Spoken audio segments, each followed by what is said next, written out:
You are tuning into the Striven U Show, brought to you by strivenlife.com. I am your host, Nick Rizzo, and I have a confession to make. I am a success addict. Now, what does that mean? Well, at a certain point in my life, I gave up on the world dictating my life and started to commit to myself, to commit to success. From self-improvement to relationships to health, wellness, business, and beyond. Growth and improvement and success are all at your fingertips. And it's time to take back control of your life, to live a life where you are driven to consistently strive for success in all aspects of life every day to build a better you. A better life, a striven life. And on this show, I'll take you on that journey with me, where success is not only the goal, but my duty and obligation. All right, guys, welcome. This is episode number 3, acknowledging your successes and building momentum from it. Sorry, I had some kids scream outside. So, in this show, what we're going to talk about today is kind of like you have to how we can approach moving forward when we get stuck in these ruts that life kind of gets us into. Whether you're working a 9-to-5 job or you have your own business, we start getting caught up in the daily cycles of what we need to do and stop focusing on the things that bring us joy and passion. And we stop going and striving for success in areas in life that we want it. But sometimes it takes just a little bit of a push. So, for example, you are already successful. You already have something to be proud of. But sometimes it just takes that little push in the right direction to remind ourselves about how far we have came, right? And when we realize how far we've come, we realize how much further we can go, because we are more than capable to accomplish the things that we want in life and become the person we most desire to be. And sometimes to reach our highest potential in the future, we have to start by looking backwards. And this is exactly what Christina Duffy did in order to start moving herself forward. Now, Christina is my best friend's sister, but I actually never really got the chance to get to know her until she started to find out about Striven Life and the content I was putting out there. It really started to connect with her and relate to her. So from there, she was one of the first people to join my Facebook group, which is the Striven Life Success Addicts, where we read a book a week, we break it down, discuss it, reflect on it, and figure out how can we use this to grow in our lives and our personal endeavors. She's one of the main people in there that has been engaging in everything that goes up in there since day one. And she's also one of the first people that took me up on my coaching services, which is I loved working with her. But before all that happened, one time there was this post in the group, and I asked the group, how do you define success? Now, she was a little bit shy, and she didn't want to put all this up in the public in the Facebook group, so she messaged me privately. And I'm going to just read this one off from what she said. She started with, personally, success for me has been subtle in my eyes until now, especially looking back on my life and how far I have truly come. And from there, she went on to reflect on her past and what she has accomplished, what she's overcome, and sharing the things that fill her with pride and joy. You see, she graduated from high school pregnant. And, I've been a teacher or have been a teacher for 4 years. And a lot of students who get pregnant in high school don't finish their degree.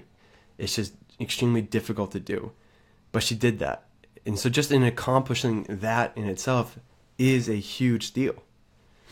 But it wasn't just the academics aspect that she had to overcome. It was also the stigma of being a teenager who's pregnant. And that in itself is difficult as well, especially if you're still in school. You're become a target from other people as well as to society to kind of look down upon for no real good reason. But she became a mother, and she defined this as my proudest success that life can offer. And while raising her son, she went on to receive a diploma and a license in cosmetology. It was something that she was passionate about, and it was something that she loved doing. And she continued on that journey to continually take classes while being a mother to hone her skills at this craft that she was so passionate in doing. Sorry, excuse me. Still sick for the 9th day in a row. But from there, she ended up taking an internship. And this internship got her a job working as I think it's called a Clerk 3 position for the Commonwealth of Massachusetts due to the internship. So it was a government job. It was something that she desperately, she said she needed because of everything that comes with a government job, to help her take care of her kid and gain some more stability in her life. And from there, she's been offered promotions to be a social worker, and she's always finding new ways to continually improve and grow in her field. All while doing that, she continued, like I said before, she kept taking different courses and classes in cosmetology to hone her craft, to hone her skill, so that way she still has that option to do that thing that she's passionate about, to take care of her as a possible career choice moving forward, and something that she can do on the side as well. And realizing all of which that she's overcome, all these life struggles, all of these, the goals that she set for herself, it inspired her to keep going above and beyond. And that is what, it was between all of that and, the content from Striven Life that started to kind of really hit on these same principles and the self-reflection that she started to do once I asked this question in the group. It started to push her to start to search and try to reach for her ultimate potential. So what happened since that conversation? Well, we started working together. I was coaching her as a client. And one of the first things we did is we started to build daily habits of exercise, right? It sounds simple, and it is simple. But it's something that she wanted for herself because of some other personal issues. Things have gotten in the way for her to be able to stay healthy and stay in shape.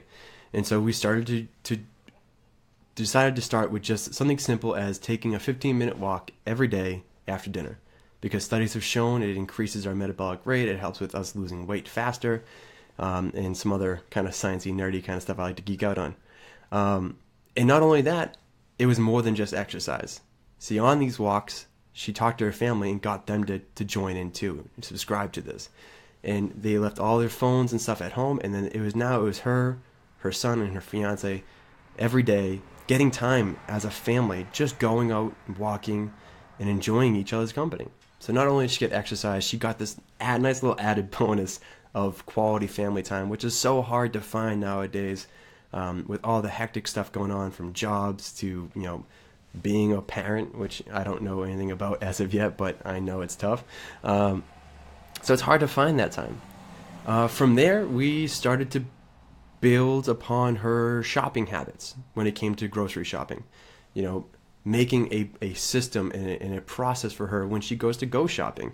So that way she only is bringing back food that is healthy, that is good for you, that's good for her kid and good for her fiance, to ensure health and improve our well-being through food.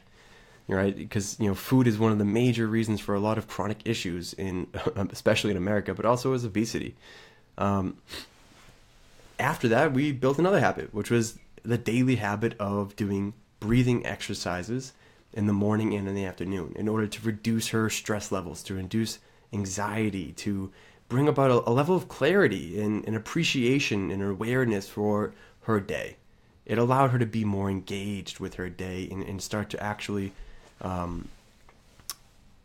fully be aware of what was happening, why it was happening, how it was affecting her, and how she can continue to move forward through it, which is always huge. After that, we started to take on more ambitious goals. The first one was she's always talked about this desire to write a book, right? And I think everyone's like, oh, I'd love to write a book. But we never do it. Why? Because for some reason we think of it as being unreachable, something that we cannot do.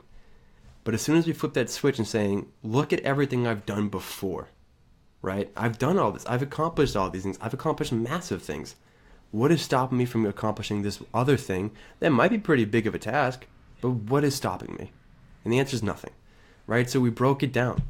First, and starting it by, all right, let's break down this book by chapters and then start creating small stories for each part of these chapters.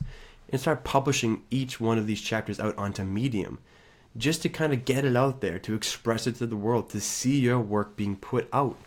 And so that way you can then, afterwards, go back, take that stuff and continually improve upon it, recreate it, reorganize it based upon how you feel about that. But again, in 1 month, she's done all of that and then started writing a book. She made, I think, in the same month, wrote about 2 chapters of her book, which is huge. And the next thing, and this is the final thing that we did with her on this month, was starting to figure out how she can start going to go to get a degree in psychology, because that's, you know, another one of her passions and what she uses in her social work. And so we broke that down into a process. Oops, sorry, I lost you there. I broke it down into a process and a system that she could start approaching this, you know, larger objective that she had. And this is the point. This is just the beginning of what her future has in store for her.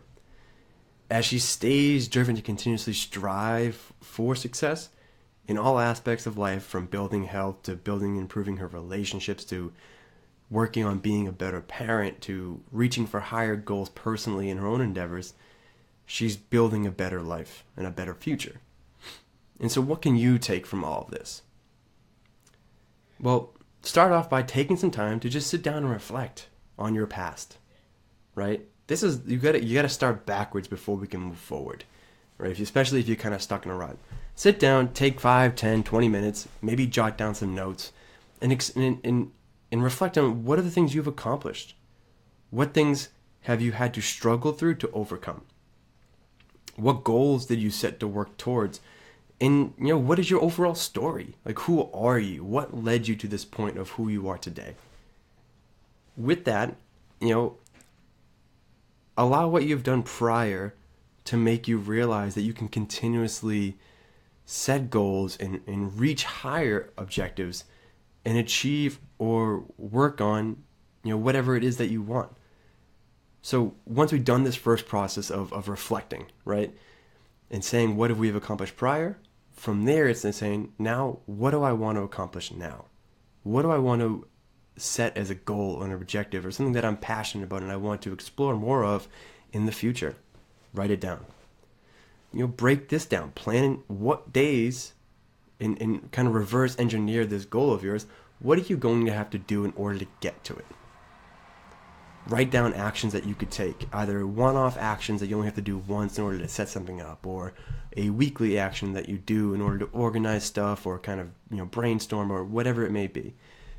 What are some daily actions you may have to or may want to take to kind of expedite your growth and your progress? Write it all down. Plan what days those actions you're going to be taking on. Set aside time, right? We need to be able to take time for ourselves in order to make progress. So set aside that time, plan those actions into those time slots. Take action. Execute. Kill it, right? And then from there, it's rinse and repeat. You take those actions, you make progress, and you say, okay, what do I got to do next to keep on moving forward? You see, your story isn't finished. You are the author of your future. You have the ability to take action now, to take action today, to create that future. So what are you waiting on? Right? Allow your past to inspire you, to motivate you, and to drive you to accomplish and set bigger goals that you don't really think you're capable of doing now, but once you start to get going and realizing how simple these things can be when they seem overwhelming, when you break it down into tiny little tasks, do it. You know, it's all in your hands. You are more than powerful. You are more than capable. And you're more than enough to create the future that you desire. So allow those successes to acknowledge those successes and allow them to build momentum moving forward in your life and create the life that you want and be the person that you want and be the author of your future. All right. That is it from me today, guys. Again, if you are interested in challenging yourself and committing to a challenge that will help grow you individually through self-improvement in regards to relationships, mindset, wellness, emotional well-being, habits, everything, right? Everything. You can go to strivenlife.com/Striven Library. On there, you can sign up for the 52 Books a Week Challenge, which I created a list that will get emailed directly to you. I spent hours picking out these books to make sure it was a well-diversified reading list that is going to help build all of us in all these different areas in our life and achieve success in all these aspects of our lives. Additionally, on that list, for each book, I set you out a expected reading amount per day in order for you to stay on track and stay on pace with your goals to stay and read 52 books a year, because lifelong learning is of the utmost importance in order to achieve our success in our life. And if you want to read and break down these books with us, you can join us in the Striven Life Success Addicts Facebook group. All right, go onto Facebook, type it up, you'll find it. And if you're on Facebook watching this, the link is in the description. If you're on Twitter, sorry, gonna have to type that one out for you. And I hope to see you guys there. And that is it for me, Nick Rizzo, strivenlife.com. And I'll see you all later.